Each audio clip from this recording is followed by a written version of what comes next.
नमस्कार साथियों, मैं संजीव कुमार आपको स्वागत करता हूं आपके पसंदीदा YouTube channel young minds academy में।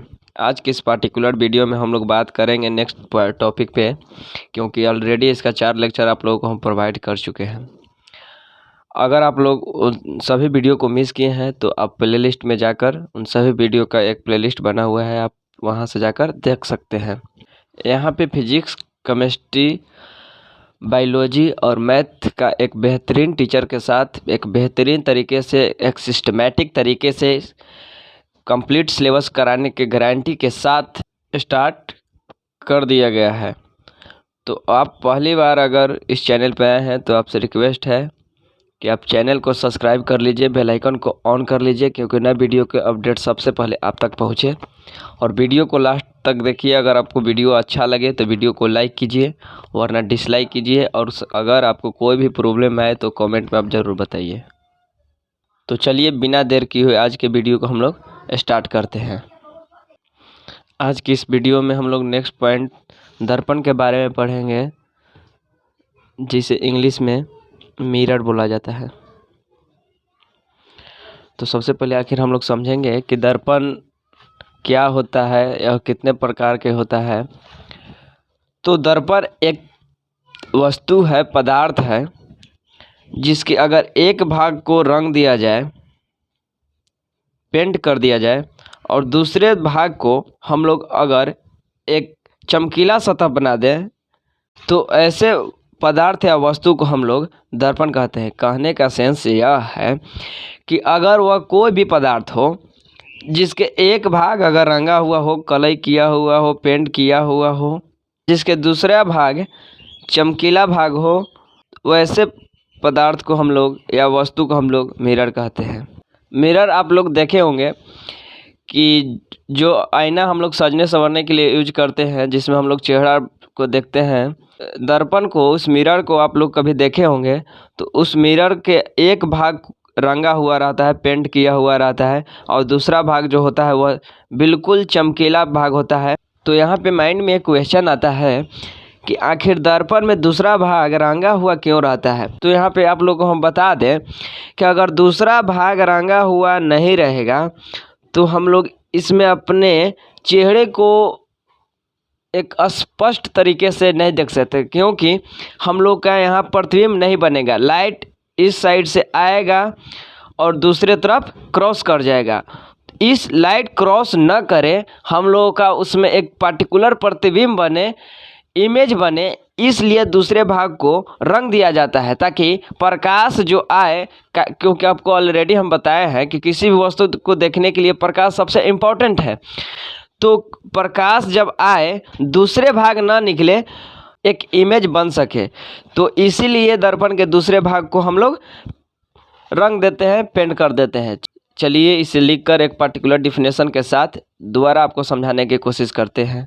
जैसा कि आप लोग अपने स्क्रीन पे यहाँ पे देख रहे हैं, मिरर अर्थात दर्पण का हम लोग एक पर्टिकुलर डिफिनेशन लिख चुके हैं। वैसा वस्तु जिसका एक सतह रंगा हुआ हो तथा दूसरा कोई परावर्तक सतह हो। आपको समझाएं कि मान लेते हैं कोई वस्तु है जिसका एक सतह को हम लोग रंग दिए, पेंट कर दिए, कलई कर दिए, कलर चढ़ा दिए, और दूसरा सतह को हम लोग ऐसे ही चिकना छोड़ दिए। तो ऐसे वस्तु को हम लोग, इस तरह के वस्तु को हम लोग दर्पण बोलेंगे। दर्पण दो प्रकार के होता है, एक समतल दर्पण और एक गोलीय दर्पण। तो जैसा कि आप लोग यहाँ पर देख पा रहे होंगे कि हम लोग लिख चुके हैं कि दर्पण दो प्रकार के होता है, समतल दर्पण और गोलीय दर्पण। आज की इस वीडियो में हम लोग समतल दर्पण के बारे में पढ़ेंगे। नेक्स्ट वीडियो में हम लोग जब गोलीय दर्पण को स्टार्ट करेंगे तो गोलीय दर्पण को पूरा डिटेल से बताएंगे कि आखिर गोलीय दर्पण क्या होता है, कितने प्रकार के होता है, इसका यूज क्या क्या है। आज की इस वीडियो में हम लोग समतल दर्पण के बारे में देखते हैं कि समतल दर्पण आखिर क्या होता है और इसका उपयोग हम लोग किस लिए करते हैं।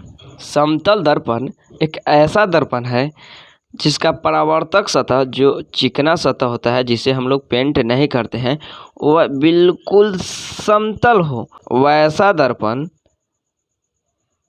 जिसका परावर्तक सतह, जिसे हम लोग पेंट नहीं किए हैं, जिसे हम लोग पेंट नहीं कर रहे हैं, वह समतल हो और दूसरा सतह तो रंगा हुआ होना चाहिए। ये तो आप लोग को ऑलरेडी बताएं दर्पण में, क्योंकि इसे पेंट नहीं करेंगे तो ये दर्पण नहीं होगा, ये एक लेंस का काम करने लगेगा।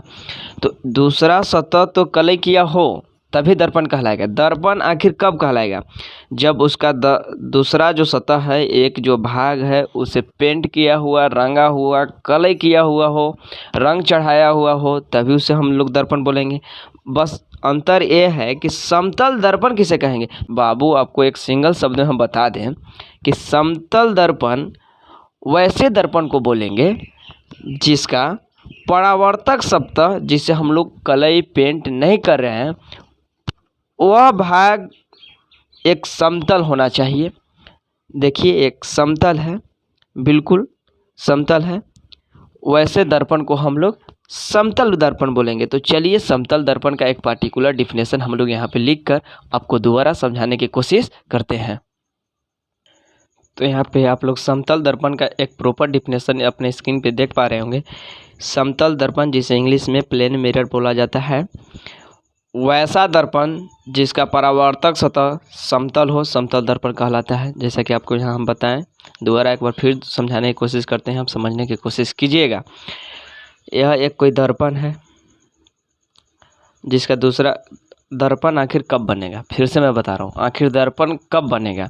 जब इसके दूसरे भाग को हम लोग पेंट कर देंगे, रंग देंगे, कलर चढ़ा देंगे, तभी ये दर्पण का काम करेगा, दर्पण बनेगा। और जो एक भाग बच गया वह बिल्कुल समतल हो, वैसे दर्पण को हम लोग समतल दर्पण बोलेंगे। आखिर आप लोग को माइंड में क्वेश्चन बहुत दिनों से आता होगा कि आखिर मेरा अगर हाइट 5 फुट है या 6 फुट है या 7 फुट है या 8 फुट है, तो हम लोग कितना बड़ा समतल दर्पण लेंगे कि हम लोग का पूरा प्रतिबिंब उस दर्पण में बनेगा। मीन यानी सबसे छोटा हम लोग कितने साइज का, कितने हाइट का, कितना लंबा हम लोग समतल दर्पण लें कि पैर अप टू हेड, यानी पैर से माथे तक एक समतल दर्पण में हम लोग को प्राप्त हो। इसके लिए हम लोग कितने साइज का, हाइट का या कितने लंबा हम लोग समतल दर्पण लेंगे, तो आप इस वीडियो में बने रहिए, आपको आज हम ये बताएंगे। तो चलिए समतल दर्पण के कुछ विशेषता है, आखिर समतल दर्पण का उपयोग हम लोग किस लिए करते हैं। तो चलिए इसे एक पूरा सिस्टमेटिक तरीके से लिखकर आपको दोबारा समझाने की कोशिश करते हैं। तो आप लोग अपने स्क्रीन पे यहाँ पर देख पा रहे होंगे कि समतल दर्पण के आखिर क्या प्रॉपर्टी है, क्या विशेषता है। तो एक नंबर में हम लोग लिखे हैं कि समतल दर्पण का उपयोग सजने संवरने के लिए किया जाता है। पॉइंट तो आप लोग समझ ही रहे होंगे कि आप लोग घर में जो मिरर का उपयोग करते हैं, दर्पण का उपयोग करते हैं चेहरा को देखने के लिए, वह दर्पण समतल दर्पण है। आप सभी के घर में जो दर्पण टांगा हुआ होता है, आईना रखा हुआ आता है अपने चेहरे को देखने के लिए, बाल दाढ़ी को देखने के लिए, वह समतल दर्पण है। तो समतल दर्पण का उपयोग सजने संवरने में करते हैं। आप पॉइंट देखते हैं, यदि कोई वस्तु भी वेग से गतिशील हो तो वह समतल दर्पण में 2v वेग से दिखाई देगा। चलिए जो सेकेंड पॉइंट है ये कह रहा है कि अगर कोई वस्तु भी वेग से गतिशील है तो वह 2v वेग से दिखाई देगा। चलिए इसे आप लोग को हम एक उदाहरण के तौर पे, एक उदाहरण के साथ आपको समझाने की कोशिश करते हैं। आप ध्यानपूर्वक समझने की कोशिश कीजिएगा। मान लेते हैं कि यहाँ पे कोई एक समतल दर्पण लगा हुआ है, यहाँ से कोई व्यक्ति 10 के स्पीड से दौड़ता हुआ आगे दर्पण की ओर आ रहा है। तो अगर हम इस व्यक्ति को देखेंगे, इस मैन को देखेंगे तो हम तो देख पा रहे हैं कि यह व्यक्ति 10 किलोमीटर के स्पीड से दौड़ रहा है, यानी इसका स्पीड 1 घंटा में 10 किलोमीटर है। बट यहाँ न देखकर अगर हम इस दर्पण में देखें तो देखेंगे कि यह व्यक्ति 20 किलोमीटर के स्पीड से दौड़ रहा है। कि यदि कोई वस्तु v वेग से गतिशील हो तो वह समतल दर्पण में 2v वेग से दिखाई देगा। नेक्स्ट पॉइंट पे बात करते हैं, यदि कोई वस्तु h ऊंचाई का हो तो उसका पूरा प्रतिबिंब प्राप्त करने के लिए समतल दर्पण की ऊंचाई h/2 होना चाहिए। अगर आपका हाइट 6 फुट है तो आपका पूरा प्रतिबिंब प्राप्त करने के लिए मिनिमम समतल दर्पण का हाइट h/2। अगर आपका हाइट h है तो आपका पूरा प्रतिबिंब प्राप्त करने के लिए समतल दर्पण की हाइट h/2 होना चाहिए। अगर आपका हाइट 6 फुट है तो आपका पूरा प्रतिबिंब प्राप्त करने के लिए 6/2 अर्थात 3 फुट का समतल दर्पण होना चाहिए, तभी आप अपने पूरा प्रतिबिंब यानी पैर अप टू हेड, पैर से बाल तक का प्रतिबिंब प्राप्त कर सकते हैं। यह मिनिमम हाइट है। Minimum height of plane mirror हम लोग इसलिए बोल रहे हैं, समतल दर्पण का मिनिमम हाइट 3 फुट होना ही चाहिए। यह बात हम लोग इसलिए बोल रहे हैं कि अगर 3 फुट से कम होगा तो आप लोग अपना पूरा प्रतिबिंब उस दर्पण में, उस समतल दर्पण में नहीं देख पाएंगे। अगर वही 4 फुट का होगा तो हम लोग आसानी से देख सकते हैं। हम आसानी से देख सकते हैं, हम ये बात मान गए कि हम लोग 4 फुट के दर्पण में अगर हम 6 फुट के हैं तो आसानी से देख सकते हैं। बट हमसे कोई पूछ दे कि मिनिमम कितना होना चाहिए, उससे कम नहीं, अगर उससे कम होगा तो हम लोग अपने पूरा शरीर को उस दर्पण में नहीं देख सकते हैं। फिर उसके बाद अपने हम लोग कैसे घर में एक छोटी सी दर्पण में सिर्फ चेहरे को देखते हैं, उसी तरह से हम लोग उस दर्पण में पूरा प्रतिबिंब को प्राप्त ना करेंगे। अगर h/2 हाइट का यानी मिनिमम हाइट और जितना हम लोग को चाहिए अपने हाइट से आधे हाइट का समतल दर्पण हम लोग को चाहिए, अगर उतने हाइट का समतल दर्पण न होगा तो हम लोग एक पूरा प्रतिबिंब अपने उस दर्पण में, पर्टिकुलर दर्पण में हम लोग नहीं देख पाएंगे। नेक्स्ट पॉइंट देखते हैं। समतल दर्पण में बना प्रतिबिंब सीधा तथा पार्श्व उल्टा होता है। सीधा कहने का सेंस यह है, ऐसा थोड़ी है कि समतल दर्पण है इसमें हम लोग अपना हेड देख रहे हैं, आई हम लोग का पैर दिखा देगा, ऐसा थोड़ी है, नहीं ना। अगर समतल दर्पण के सामने हम लोग अपना चेहरा को ले जाएंगे यानी अपने फेस को ले जाएंगे तो फेस ही दिखाएगा, तो सीधा तो बनाइए रहा है, तो हम लोग समझिए रहे हैं। जो यहाँ पे नेक्स्ट बात बता रहा है पार्श्व उल्टा, कि आप लोग सीधा सीधा समझिए ना कि प से पार्श्व, प से पार्श्व और प से पैकेट, पैकेट उल्टा दिखाता है। समतल दर्पण में आप लोग देखे होंगे कि लेफ्ट हाथ यानी बायां हाथ दायां हाथ दिखाता है और दायां हाथ बायां हाथ दिखाता है। देखिएगा अगर आप लोग बायां हाथ ऊपर उठाइएगा ना तो नकवा में दिखाई देगा कि दाहिना हाथ ऊपर उठा रहा है। तो हम लोग तो समझिए रहे हैं यहाँ पे कि समतल दर्पण में बना प्रतिबिंब तो सीधा होता ही है। हम लोग चेहरा देखते हैं तो चेहरा ही दिखाता है, ऐसा थोड़ी कि पैरवा दिखाता है, चेहरा ही दिखाता है। बट पार्श्व उल्टा कहने का सेंस यह है कि पैकेटवा उल्टा दिखाता है। तो आई होप आपको भी ये पॉइंट क्लियर हो चुका है। चलिए एक बार दोबारा चारों को हम समझाने की कोशिश करते हैं, आपको फिर से समझ लीजिएगा। समतल दर्पण का उपयोग सजने संवरने में किया जाता है। आप लोग तो समझ ही रहे हैं कि समतल दर्पण जो आप लोग के घर में टंगा हुआ है। हाँ, जो नेक्स्ट पॉइंट है, यदि कोई वस्तु v वेग से गतिशील है तो वह समतल दर्पण में 2v वेग से गतिशील दिखाई देगा। अभी आपको यहाँ बताइए कि यहाँ कोई एक लड़की खड़ी हुई थी और वह दर्पण में ताक रही थी। तो दर्पण में ताक रही थी, इधर से उसका बॉयफ्रेंडवा आया, इस दर्पणवा में देख रही थी गर्ल्सवा कि इधर से उसका बॉयफ्रेंडवा 100 के स्पीड में बुलेट से आ रहा है। तो वह तो हैरान हो गई कि अरे ये तो 100 के स्पीड से आ रहा है आज।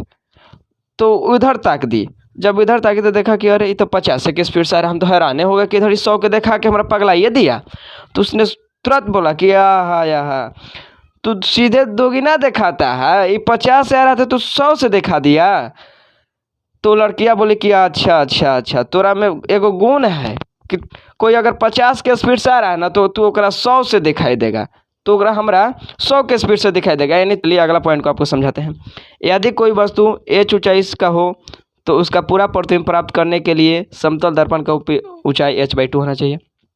आपको समझाए हैं कि अगर आपका हाइट 8 फुट है तो आपका समतल दर्पण का मिनिमम हाइट जिसमें आपका पूरा प्रतिबिंब प्राप्त हो उसके लिए आपको h/2 अर्थात 8/2 4 फुट की हाइट समतल दर्पण होना चाहिए। नेक्स्ट पॉइंट है, समतल दर्पण में प्रतिबिंब सीधा होता है। अभी आपको बताया कि सीधा तो बनता ही है।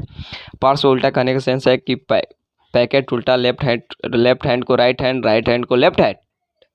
तो चलिए आपको आई होप चारों पॉइंट क्लियर हो चुका होगा। थोड़ा सा और आगे इसके बारे में बताते हैं।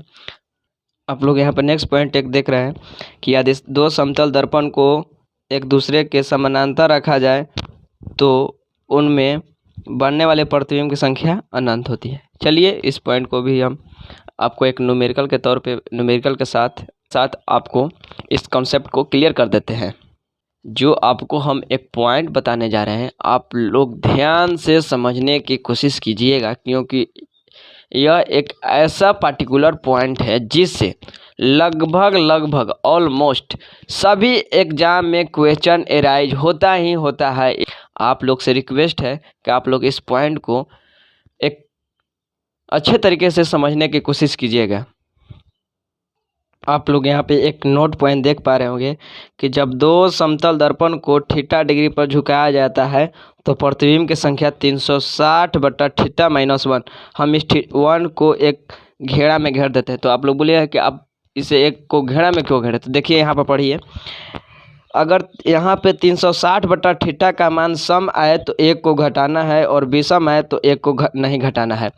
यहाँ पर यह पॉइंट बोल रहा है कि अगर 360 बटा थीटा, अगर थीटा का मान तो आपको कुछ दिया हुआ होगा, तो 360 बटा थीटा करने पे अगर सम आए तो एक को घटाना है, अगर विषम आ जाए तो एक को नहीं घटाना है।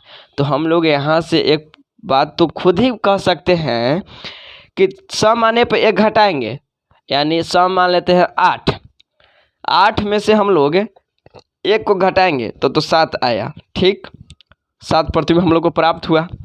अब मान लेते हैं कि 360 बटा थीटा हम लोग को 5 आया, तो हम लोग तो एक को ना घटाएंगे, क्योंकि अब पॉइंट बता रहा है कि विषम आने पर आप एक को ना घटाइएगा।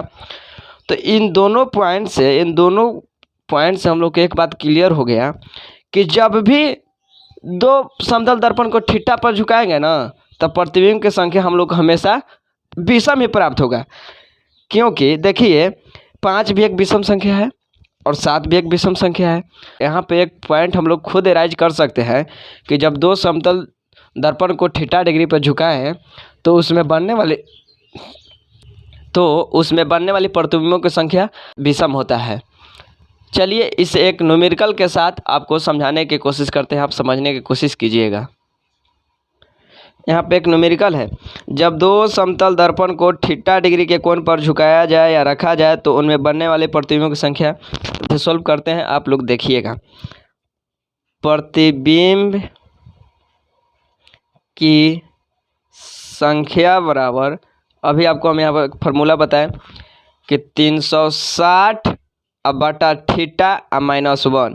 तो थीटा के जगह पर यहाँ पर कितना दिया हुआ है, थीटा इक्वल टू 60 डिग्री दिया हुआ है। तो हम लोग यहाँ 360 बटा थीटा के जगह पर 60 लिखेंगे माइनस 1।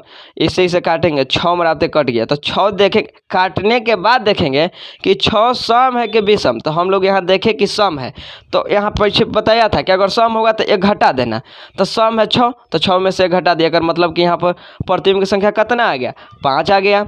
अगर यही हम लोग यहाँ काटे थे आई विषम आ जाता है, यानी 7 आ जाता, तो एक को ना घटाते।